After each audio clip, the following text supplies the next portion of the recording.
전설의 야담을 찾아주셔서 감사드립니다. 오늘도 흥미롭고 재미난 이야기를 준비하였답니다. 그러면 즐거운 시간 되셔요. 옛날 어느 한 마을에 찢어지게 가난한 청년 광득이가 살고 있었습니다. 광득이는 마을 처녀 말순이를 마음 깊이 사랑하였는데요. 오늘 밤 구혼하기로 마음먹었죠. 광득이는 오랜만에 아주 때 빼고 광을 내서 말순이의 집을 찾아갔습니다. 말순이 안에 있는가? 어쩐 일로 이 밤에 찾아왔슈? 어이구, 서운하게 뭔 말을 그렇게 해요. 어린 시절부터 뺀질나게 봐놓고서는 내가 찾아온 게 별일인가? 그러니까 뺀질나게 보는 얼굴을 뭐하러 오밤중에 또 보여주러 왔냐 이 말이지. 아니 그니께 사실 별일이기는 하지. 뭔데 볼썽사납게 몸을 베베 꼬면서 말하는겨. 거 사람 감질나게 허지 말고 퍼뜩 말해보쇼. 그러니까 설라문에 오늘 꼭 이 말을 해야겠소. 광득이는 그러면서 무릎을 탁 꿇었습니다. 돈도 없고 쥐뿔도 없는 광득이지만 이렇게 누구 앞에서 무릎을 꿇어본 적이 없었지요. 광득이는 그만큼 절박한 마음이었습니다. 심장이 두근거려서 입 밖으로 튀어나올 것 같았지만 숨을 고르며 마음속에 담아둔 그 한마디를 내뱉었습니다. 말순이, 내 알을 낳아도. 광득이는 용기를 끌어내서 탁 내뱉었습니다. 헌데 말순이의 표정이 영 이상해지는 겁니다. 말순이는 팔짱을 끼고는 콧방귀를 뀌었습니다. 그 말하려고 내를 불렀소. 바빠 죽겠는디? 뭔 말을 그렇게 헌냐? 그래서 대답은 어찌 되는겨? 꿈깨쇼 이 양반아. 말순이는 새침대기처럼 그리 말하면서 고개를 획 돌렸습니다. 이에 광득이는 당황해서 손을 벌벌 떨었습니다. 아무렴 그래도 햇수로 몇 년을 알고 지냈는데 일이 딱 잘라 거절해버릴 줄은 몰랐기 때문입니다. 그게 무슨 말이오? 내가 어디가 어때서? 가진 거라고는 쥐뿔도 없어 놓고는 그런 말이 나오는 거요.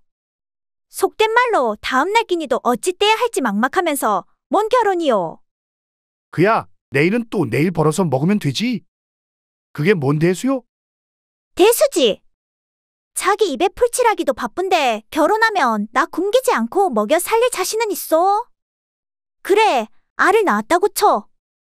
그러면 그 자식 새끼 굶겨 죽이지 않을 자신은 있고, 아닌 말로 입 하나도 감당 못해서 쩔쩔매면서 입 세 개는 어찌할 생각이요? 셋이 뭐야? 넷이나 다섯 혹은 여섯이 될 수도 있는 것을. 오메 자식을 뭘 그리 많이 낳을 생각을 했랴? 날 아주 말려 죽일 생각이구만. 아주 떡줄 사람은 생각도 않는데 김칫국부터 대빨로 들이키는구려. 그러니까 자신이 있다는 거요, 지금. 말순이가 그렇게 쏘아대자 광득이는 할 말을 잃었습니다. 틀린 말이 하나도 없었기 때문이죠. 그럼에도 광득이는 여기서 그냥 물러날 수 없었습니다. 결혼하면 내 죽기 살기로 해서 어떻게든 할 테니께 걱정 마시오. 말이야, 누군들 못하겠어. 저기 저작거리에 있는 거지 개똥이도 말로는 임금님 옥새도 공가올 수 있제. 됐고 퍼뜩 돌아가쇼. 내는 그리고 이미 임자 있는 몸이니께. 임자! 임자가 있다고! 그게 뭔 소리요? 말순이의 말에 광득이는 놀라서 펄쩍 뛰었습니다. 임자가 있다니 이게 도대체 무슨 말이랍니까? 이에 말순이는 한숨을 푹 쉬었습니다.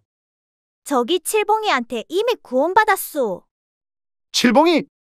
그놈 자식은 뭐 만석쟁이라도 되는 거요? 나보다 잘난 게 뭐가 있다고 그려? 광득이 자네는 밭은 고사하고 곡식 한 섬이라도 있어. 아니면 소라도 있는 거요.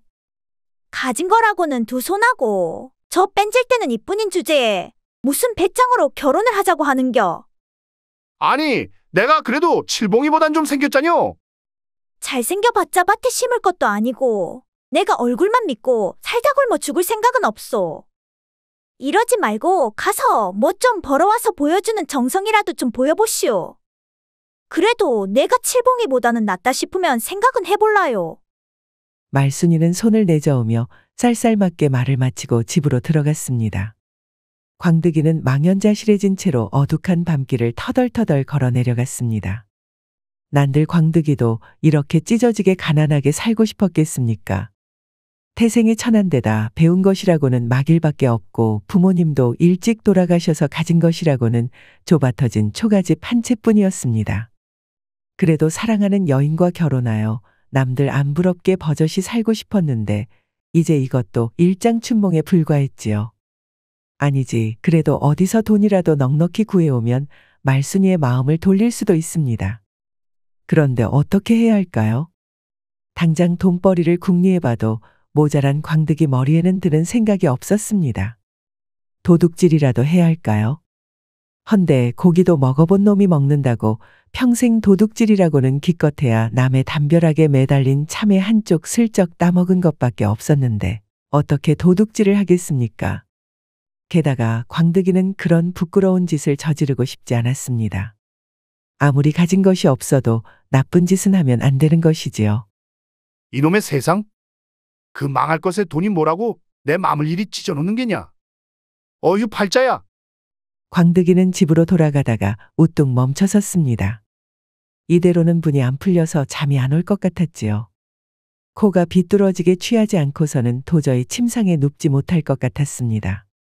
광득이는 발길을 돌려 주막으로 향했습니다. 눈물 젖은 가슴에는 술로 적셔야 하는 법이죠. 광득이는 아주 코가 비뚤어지도록 마실 생각이었습니다. 광득이는 어깨를 축 늘어뜨리고 주막에 도착하였습니다. 심지어 주막마저도 오늘따라 초라해 보였지요. 광득이는 신경질적으로 문을 열고 주막 안으로 들어갔습니다. 그런데 광득이의 시선을 사로잡는 광경이 있었습니다. 주막 한켠에 정말 눈, 코, 입이 제자리에 붙어 있는 것이 용하다 싶을 정도로 추한 사내가 아리따운 여인네를 둘이나 곁에 끼고 술을 마시고 있는 것 아니겠습니까? 광득이는 저렇게 짜리몽땅하고 못난 사내는 생전 처음 보았습니다. 그런 추남에게 매달려 아양을 떠는 여인네들의 비위가 경이로웠습니다. 추남은 호탕하게 웃으며 여인네들의 술시중을 받았습니다. 주막에 있는 손님들은 그런 추남을 부러움 가득한 눈빛으로 힐끗거리며 보았지요. 아니 어찌 저런 몰골로 저리 곱디고 온 여인들을 끼고 있다냐? 세상에 참 알 수 없는 법이구나. 광득이는 슬금슬금 눈치를 보며 자리에 앉아 술을 시켰습니다. 그리고 일단 두세 잔을 연거푸 들이켰죠. 허나 술에 취할수록 광득이의 마음속 부러움과 호기심은 참을 수 없을 만큼 커졌습니다. 마침 두 여인이 자리를 비운 틈을 타 광득이는 조심스레 그 사내에게 다가갔습니다. 이보쇼, 실례가 되지 않는다면 내 뭐 좀 묻겠소이다. 아이 깜짝이야. 어딜 그리 못난 면상짝을 들이미는 게요. 그거 거리 좀 두고 말하시오. 추남이 인상을 찌푸리며 광득이를 밀쳤습니다. 이에 광득이는 어처구니 없었습니다. 광득이가 이래 보여도 어디 가서 못났다는 소리는 들은 적이 없었는데 추남에게 이런 말을 들으니 짜증이 뻗쳤지요. 그래도 화를 꾹 참고 말했습니다. 미안하게 되었소. 헌데 너무나도 궁금하여서 참을 수가 없었소. 뭐 궁금하면 물어봐야지. 뭔데 그러시오? 아니 대체 어찌 저리 아리따운 여인네를 둘이나 끼고 술을 마시고 있는 거요? 제발 비결 좀 알려주시오.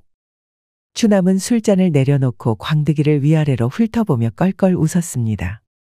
그래 비결이 궁금하다고? 이가 참 원래는 궁뎅이를 걷어차서 쫓아내려고 했더니만 자네 얼굴을 보니 동면상련의 마음이 들어서 어쩔 수 없구려. 그러니 키 쫑긋하고 잘 들으시오. 이거 참 내가 그리 막 생기지는 않았는데. 뭐라였어? 아니요. 아주 귀 쫑긋하고 새겨 듣겠다고 한 거요. 광득이는 자기도 모르게 투덜거렸다가 급하게 말을 삼키고 귀를 기울였습니다. 이에 추남은 술을 한 잔 쭉 들이키고 떠벌떠벌 떠들기 시작했습니다.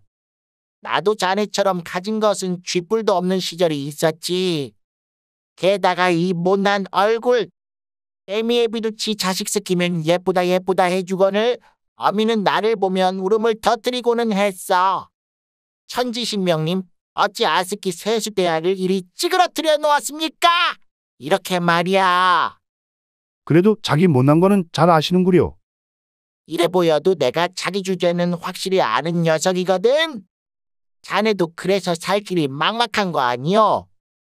됐으니 어서 말해보시오. 여튼 댁처럼 못나고 가진 것도 없는 거지였어.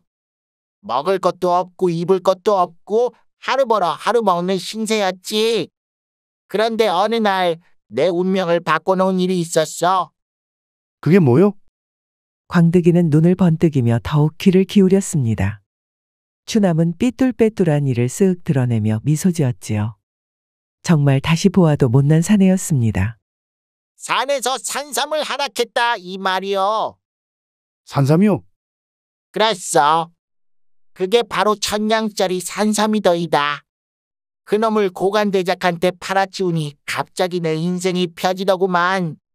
돈이 생기니 좋은 옷도 사고 여기저기서 여자가 달라붙는 게 아니겠어? 1000냥짜리 산삼이라니.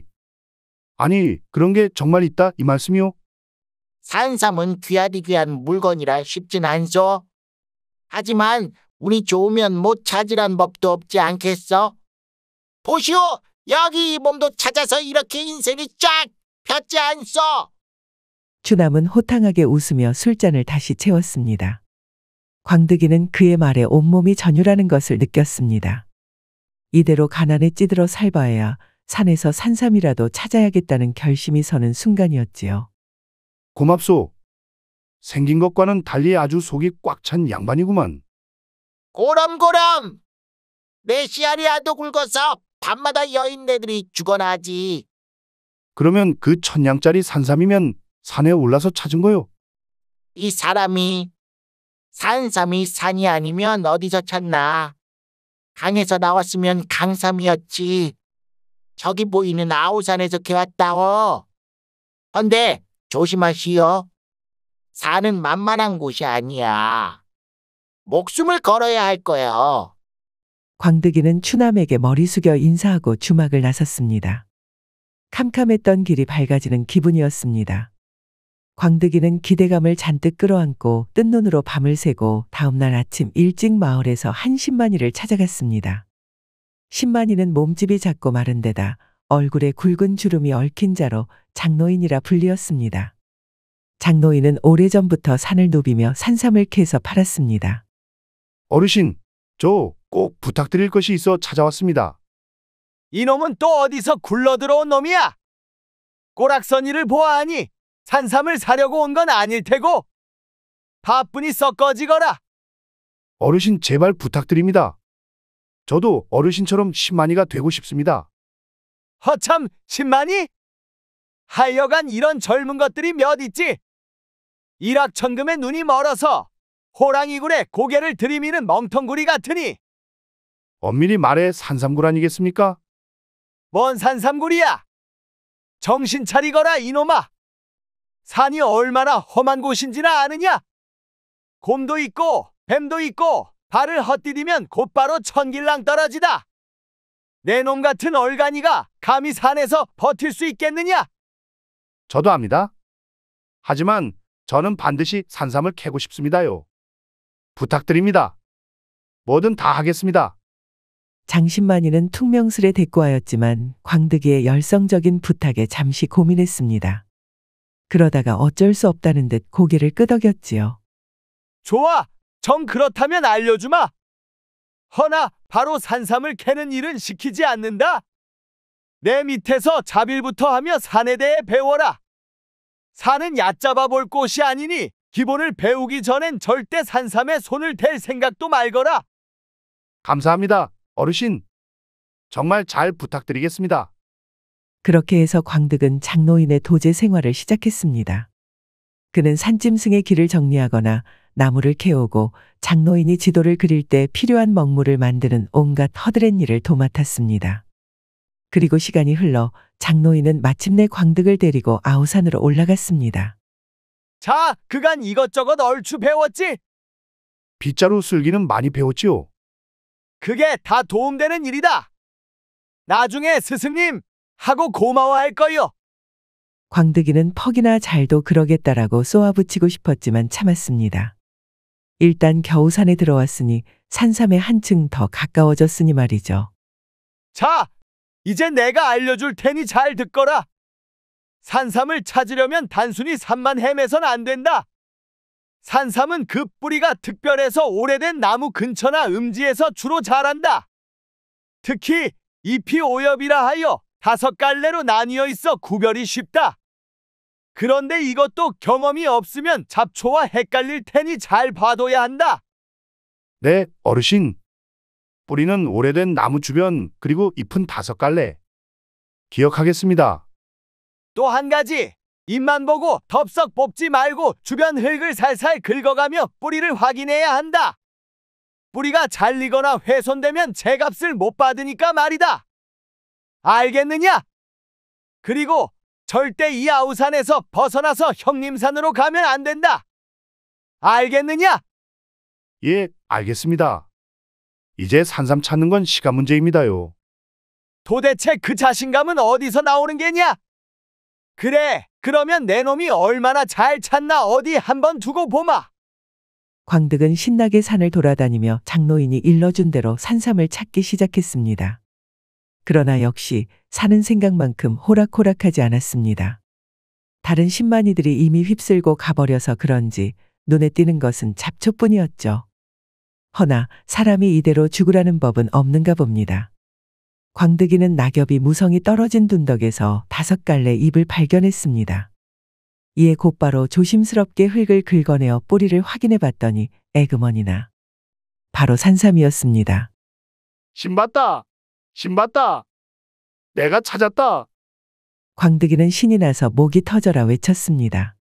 장노인이 일러준 대로 산삼을 캐는 즉시 신봤다를 외친 것이죠. 그러자 갑자기 장노인이 후다닥 뛰어오더니 광득이 손에서 냅다 산삼을 낚아채워버리는 거 아니겠습니까? 원노인네가 저리 빨리 달리나 싶었습니다. 신봤다 이놈아! 아니, 어르신? 지금 뭐 하는 것입니까? 이 얼빠진 녀석! 내 오늘 값진 가르침을 하나 더 주마! 신만이는 그 누구보다도 신만이를 경계해야 하는 법이다. 장노인이 어깨를 들썩이며 낄낄거렸습니다. 얄밉기 그저 없었지만 그래도 스승님이라고 광득이는 감히 돌려달라고 말은 하지 못했습니다. 그러나 그때였습니다. 갑자기 뒤에서 들려오는 소리와 함께 누군가 장노인의 뒤통수를 몽둥이로 후려쳤습니다. 빠악하는 둔탁한 소리가 나며 장노인은 그만 까무룩 기절해버렸죠. 그리고는 장노인을 공격한 한 사내가 떨어뜨린 산삼을 짚어들었습니다. 신봤다. 이건 이제 내 거다. 또 다른 신만이었던 것입니다. 광득이는 그 광경을 보고 놀라 얼어붙어 버렸습니다. 과연 신만이는 다른 신만이를 경계하라고 한 장노인의 가르침대로였습니다. 허나 그러고 더 놀라운 일이 벌어졌습니다. 또 다른 사내 무리가 우다다 달려오더니 그 사내에게 달려들어서 흠씬 두들겨 패기 시작하지 뭡니까? 광득이는 그 모습을 멍하니 지켜볼 수밖에 없었습니다.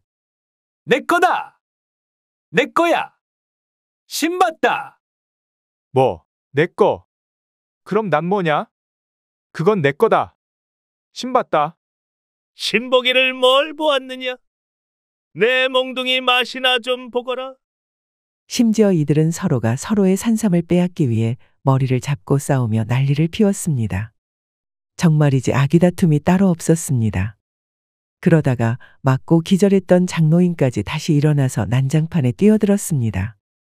참으로 아사리판이로구나. 여기서 산삼을 찾다가는 옥황상제님을 먼저 찾겄다. 미친 짓이오. 광득이는 한숨을 푹 내쉬었습니다. 도저히 여기서 저 산삼을 빼앗기 위해 몸싸움을 할 자신이 없었습니다. 그 모습이 한심할 뿐더러 인간이하러 보였기 때문이죠. 하는 수 없이 광득이는 빈손으로 산을 내려와야 했습니다. 이렇게까지 해서 돈을 벌어야 할까요? 광득이는 순간 자괴감이 들었습니다. 내가 지금 무슨 생각을 하는겨? 당연히 이렇게라도 해서 돈을 벌어야지. 천하의 광득, 여기서 포기할 소냐? 오냐, 내가 결심이 부족했다. 의지가 부족했어. 허나 다시 아우산으로 가서 산삼을 찾아봐야 다른 신만이한테 빼앗기거나 심지어 목숨을 잃을 수도 있었습니다. 산은 짐승으로 가득했습니다. 바로 짐승 같은 신만이 놈들에게 말이지요. 게다가 아우산에는 이미 다른 신만이들이 산삼을 싹 쓸어가서 쓸만한 것을 찾기도 어려웠습니다. 광득이가 찾았다가 빼앗긴 그 산삼도 산삼이기는 했으나 아주 조그만한 애기 산삼이었죠. 이제 방법이 없었습니다. 기왕 목숨을 걸기로 한 거 아주 큰 거 한 방을 노려야 했습니다. 오냐, 그 형님산이라는 곳을 한번 들어가 봐야겠다. 광득이는 형님 산에 들어가기로 결심했습니다. 장노인의 경고에도 불구하고 이대로 물러날 수 없다는 생각이 머릿속을 가득 채웠기 때문입니다. 그래, 뭐 귀신이 나오든 뭐가 나오든 어쩌겠냐. 여기서 물러서면 평생 이 가난을 못 벗어날 거요. 죽기 아니면 살기로 덤벼야지. 광득이는 나뭇가지로 만든 몽둥이를 하나 쥐고 간단한 보자기에 말린 주먹밥과 물을 챙겨 길을 나섰습니다. 그렇게 큰 결심을 하고 형님산에 도착하였는데 막상 도착하니까 영 분위기가 심상치 않은 겁니다. 대낮인데도 주변은 수풀이 우거져서 한밤처럼 어두컴컴했습니다. 바람소리에 나뭇잎이 흔들리는데 그 모습마저 을씨년스러웠죠. 광득이는 목덜미를 훑고 지나가는 싸늘한 기운에 몸을 떨었습니다. 별거 없구먼. 아주 사람들이 호들갑을 떨었어. 오냐, 귀신이든 호랑이든 뭐든 다 오라고 그래라. 나 한 마리 짐승 광득이가 뭐든 목덜미를 쾅 불어서 뜯어줄구마. 광득이는 허세를 부리며 일부러 큰 소리로 떠들었습니다. 허나 오히려 자신이 낸 목소리가 공허하게 울려 퍼져서 어째 더 으스스하기만 했지요. 그래도 광득이는 용기를 내어서 앞으로 나아갔습니다. 그리고 산삼을 찾기 위해 필사적으로 땅을 살폈습니다. 허나 바닥에는 마른 잎사귀만 굴러다닐 뿐 산삼의 흔적은 눈 씻고 찾아보아도 없었습니다. 속절없이 시간만 흘러만 가고 어느새 주변은 캄캄한 밤이 되었습니다. 광득이는 애가 탔습니다. 대낮에도 위험한 형님산에서 밤을 맞이했으니까요. 이만 포기해야 할까요? 그때 어딘가에서 낮고 흐느끼는 듯한 울음소리가 들려왔습니다. 이게 뭔 소리요? 울음소린가? 아니, 이런 산골에서 웬 처자가 질질 짜고 끓여. 사람 무섭게. 소리가 나는 방향으로 고개를 돌려본 광득이는 어둠 속에서 희미하게 움직이는 무언가를 발견했습니다. 바로 흰 소복을 입은 처자였습니다. 처자는 머리를 길게 늘어뜨린 채 웃는 것인지 우는 것인지 구분이 가지 않는 소리를 내며 제자리에서 빙글빙글 춤을 추고 있었습니다. 광득이는 바지에 오줌을 지릴 것 같았습니다. 반쯤 정신 나간 채로 자기도 모르게 비명을 질렀지요. 이에 흰 소복을 입은 처자가 고개를 휙 하고 돌렸습니다. 광득이를 바라보는 창백한 얼굴 그리고 두 개의 푸른 안광. 광득이는 머리가 아득해졌습니다. 웜의 처녀귀신 아니오. 뭔 놈의 처녀귀신이 산속에 있는겨. 산에는 노총각도 없는디 뭐 주워 먹을 것이 있다고 여기까지 기어온 거요. 때와 장소를 가릴 줄 알아야지 왜 이런 곳에 있냐는 말이오. 광득이는 물에 빠진 사람처럼 팔을 휘저으며 외쳤습니다. 그러자 귀신은 귀를 찢는 듯한 귀곡성으로 답하였죠. 광득이는 그대로 뒤도 안 돌아보고 뛰었습니다. 허나 이미 지칠 대로 지친 탓인지 금방 힘이 쭉쭉 빠졌습니다.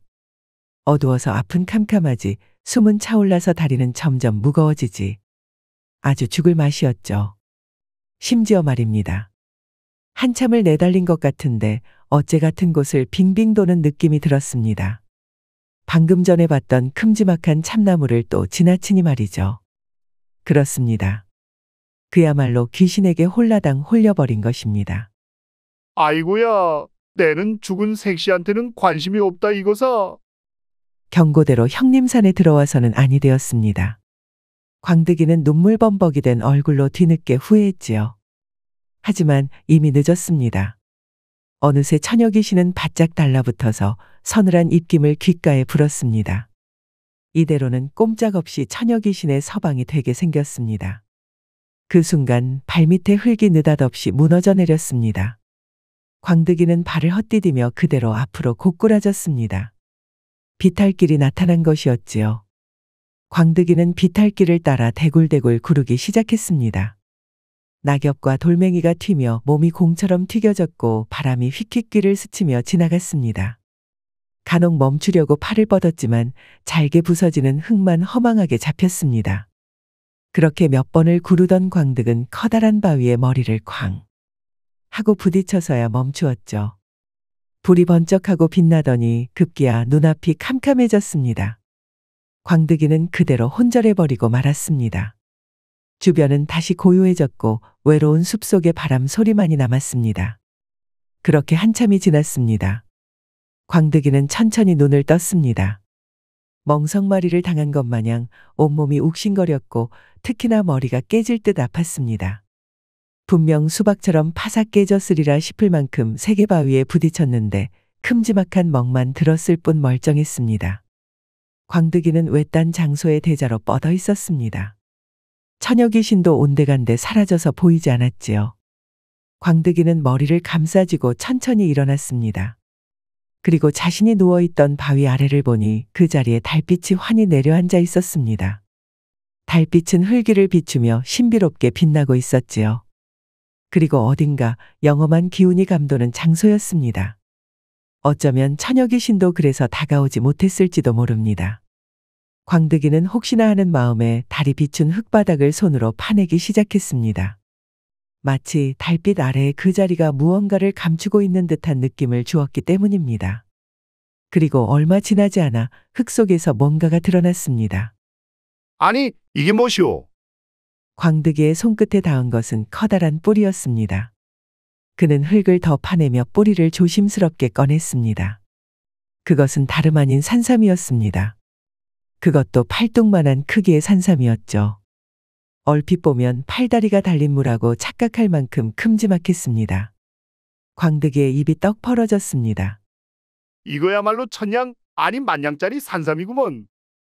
기쁨에 겨운 광득은 산삼을 껴안고 덩실덩실 춤을 추기 시작했습니다. 하지만 광득이는 신받다를 외치지 않았습니다. 아우산에서 겪었던 신만이들의 아귀 다툼이 떠올랐기 때문이었습니다. 혹시 또 모르제? 이 험한 곳까지 나를 뒤쫓아온 녀석이 있을지도. 내 한 번 실수하지 두 번은 안 한다. 광득이는 산삼을 꼭 쥔 채로 웃음을 터뜨렸습니다. 그런데 돌연 이게 웬일이랍니까? 광득이 손에 붙들려 있던 산삼이 느닷없이 몸뚱아리를 비트는 것입니다. 에라이 이 얼빠진 녀석아! 산삼은 광득의 손에서 빠져나와 땅 위를 휙휙 뛰기 시작했습니다. 광득은 그 광경에 어안이 벙벙했습니다. 이게 꿈이요 생시요? 산삼이 말도 하고 두 발로 뛰어댕기네. 정신을 차린 광득은 허겁지겁 산삼을 뒤쫓았습니다. 어두운 산속에서 산삼은 천방지축으로 뛰어다니며 웃음을 터뜨렸습니다. 내 만냥짜리 산삼? 거기 서라. 서긴 뭘 서냐 이 멍텅구리야! 내 놈 아랫돌이나 한번 제대로 세워보거라! 광득이와 산삼은 어두운 숲속에서 쫓고 쫓기는 추격전을 이어갔습니다. 하지만 산삼이 아무리 빨라도 그 강렬한 산삼 향기를 숨길 수는 없었습니다. 어찌나 강렬한지 향기만 따라가도 산삼을 뒤쫓을 수 있었답니다. 그러나 갑작스레 숲속이 또다시 으스스해지더니 흰 소복을 입은 처녀 귀신이 나타났습니다. 처음에 광득이도 흠칫 놀랐지만 이미 산삼에 눈이 돌아간 상태였죠. 광득이는 입에 거품을 물며 주먹을 휘저었습니다. 이 오라질려나. 나 지금 바쁘다. 썩 꺼져라. 그 기세가 얼마나 흉흉했는지 천하의 처녀 귀신조차 당황하여 머뭇거리더니 스르륵 사라져버렸습니다. 그 사이 산삼은 벌써 숲속 깊은 곳으로 사라지고 말았습니다. 아이고, 이게 다 그 팔푼이 처녀 귀신 때문이다. 이미 광득이는 눈에 뵈는 것이 없는 상황이었습니다.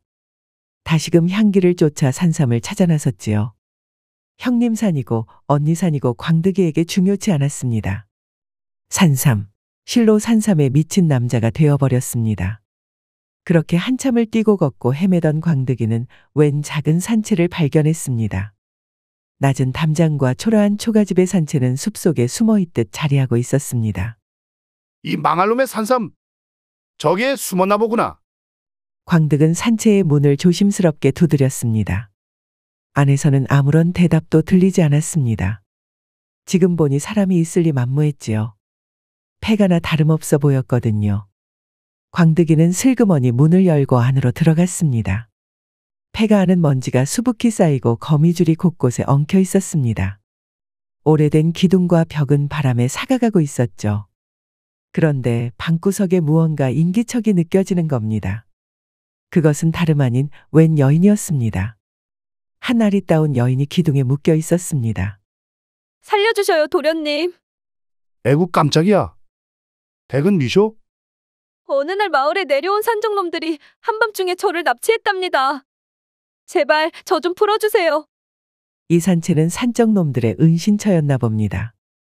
여전히 광득이는 산삼을 되찾으러 가고 싶었습니다만 그래도 여인이 공경에 처하였는데 모른 척하고 갈 수는 없었습니다. 게다가 여인은 지금까지 살면서 본 적도 없을 정도로 아름다웠습니다. 또 모르잖습니까? 고운 미모를 보면 보통 집안 사람이 아닐 수 있는데 이 기회로 결혼이라도 하면 인생이 활짝 피는 거잖습니까? 광득이는 침을 꿀꺽 삼키고는 고개를 끄덕였죠. 알겠수다. 내 금방 풀어주겠소.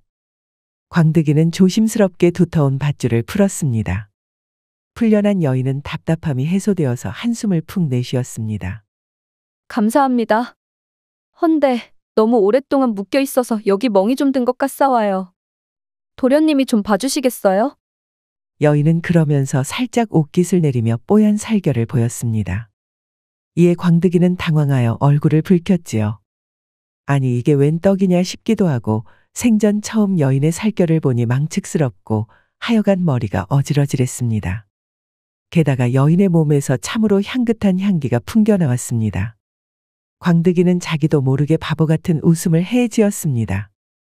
그렇소. 어디 한번 내가 봐드리지요. 그때 여인이 갑자기 광득이에게 획고개를 돌렸습니다. 그런데 얼굴이 달걀 귀신 마냥 아무것도 없지 뭡니까? 광득이는 너무 놀래서 엉덩방아를 찌으며 자빠졌습니다. 그러자 여인은 간드러지게 웃음을 터뜨렸습니다. 이 얼빠진 녀석! 아주 좋다는구나! 내 이놈, 산삼! 골려주는 맛이 아주 일품이로다. 어디 또 달려볼 준비는 되었느냐? 그렇습니다. 광득이를 골려주기 위해 여인으로 변신한 산삼이었던 것이죠. 여인은 펑 하고 다시 산삼으로 돌아와서 창밖으로 훌쩍 뛰어넘어 버렸습니다. 광득이는 머리를 휘휘 젓고 곧바로 따라 나섰습니다. 광득이는 머리끝까지 화가 치솟았습니다. 순진한 청년의 마음을 이리 헤집어 놓다니. 분기탱천한 광득이는 전보다 더 빠르게 산삼을 쫓았습니다. 이는 산삼도 예상하지 못한 일이었지요. 산삼은 더더욱 빠르게 작은 팔다리를 휘저었으나 결국 광득이에게 붙잡히고 말았습니다. 신봤다 이놈아. 이 썩을 놈의 자식. 오늘이 내 놈 제삿날이다. 잠깐만. 이보게 진정하게. 진정하고 내 말 좀 들어보게. 이제 와서 뭘 진정하라는 게야. 뻔뻔한 것도 정도가 있다 이놈아. 자네 이러다가는 큰일 나네. 큰일이건 작은 일이건 내 알바가 아니다. 내가 사실 천년 묵은 산삼일세? 이제 조금만 있으면 지선으로 우화등선하여 천계로 오르게 됐지. 그런 나를 잘못 건드렸다가는 자네도 큰 화를 입는다는 말일세. 산삼이 이렇게 애걸복걸하자 광득이도 잠시 갈등하였습니다. 아무렴 이렇게 씨알이 굵은 산삼이 뛰어다니고 말하는데 우화등선한다는 말이 영 거짓으로 들리지 않았기 때문이죠. 그래도 광득이는 지금 당장 돈이 필요한 상황이었죠. 그래도 산삼은 광득이가 우물쭈물하는 것을 보고 재차 설득했습니다. 이보게 내 자네 행색을 보아하니 전문 10만이 같지는 않고 돈 몇 푼 벌려고 이러는 거 아닌가? 돈이라면 내가 해결해 줄 수 있네. 괜히 나처럼 큼지막한 산삼 들고 저작거리로 갔다가 다른 10만이들한테 뺏기면 어쩌려고 그래?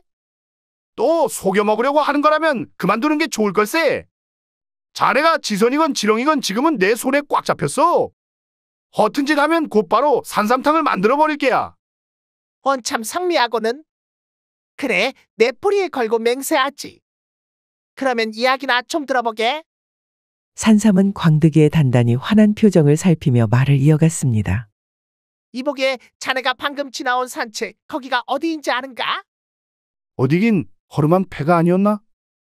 그 얼굴도 멍청하더니만 머리도 뻥청하구만. 내가 아까 뭐라고 했나? 산적들의 은신처라고 했지 않았나? 그거 다 거짓말 아니었나? 아닐세. 진짜로 산적놈들이 사용하던 은신처였지? 그 산적 두목은 자기가 특히나 아끼던 보물 항아리를 뒤에 묻어놓았다 이 말일세. 한데 두목놈은 오래전에 포졸에게 잡혀서 형장에 이슬러 떠나버렸지. 자업자득 아니겠나? 그 말이 진짜인가? 그래. 그래서 그 보물 항아리면 얼마나 되겠나? 못해도 1000냥, 아니 5000냥은 될 걸세. 5천냥이라니. 그 말을 들은 광득이는 두 눈을 휘둥그렇게 떴습니다. 5천냥! 5천냥이라고! 그렇다네. 지금 나를 따라와 보게나? 나는 이제 자네를 속일 생각이 없네. 나도 1000년 묵은 산삼에 자존심이 있지 않겠는가? 글쎄다. 내 놈 말을 믿어도 되는지 모르겠구만. 이번에도 날 굴려먹으려는 게 아니겠지? 믿든 안 믿든 선택은 자네 몫이라네. 허나 이 기회를 놓치면 자네가 평생 후회할 거라는 것만은 확실하네.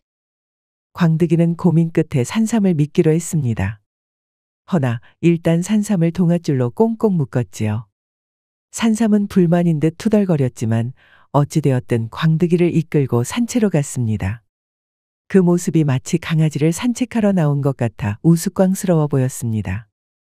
이윽고 산채로 돌아온 산삼은 뒤뜰로 향했습니다. 산삼은 유독 땅이 평평하고 풀이 무성한 부근을 가리켰지요. 바로 여길 파보게나?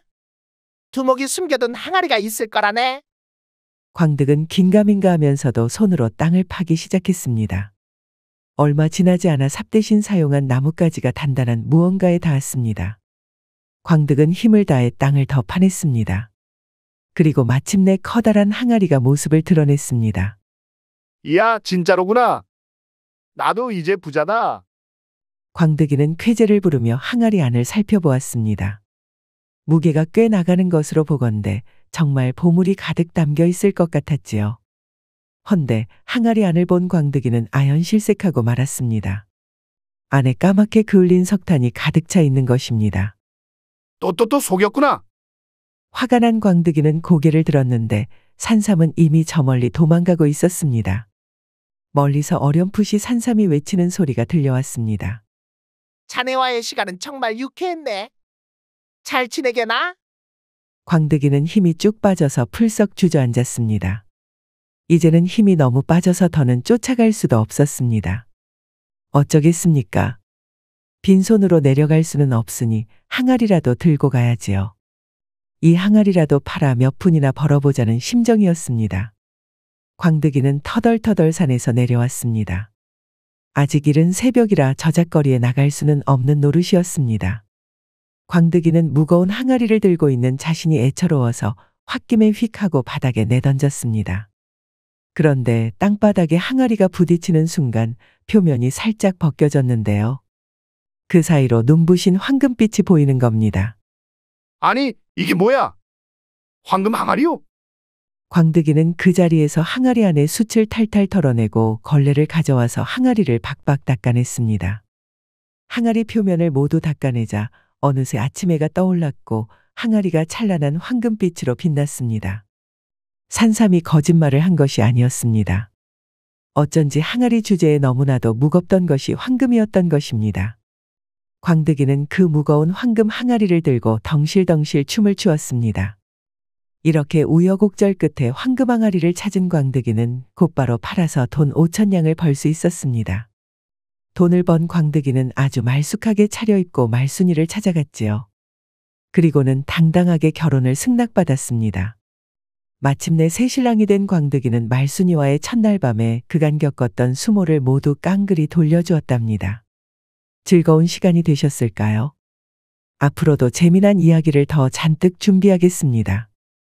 흥미가 있으시면 다른 이야기도 봐주시면 감사하겠습니다. 그럼 구독과 좋아요, 알림 설정 부탁드립니다. 편안한 하루 되시길 바랍니다.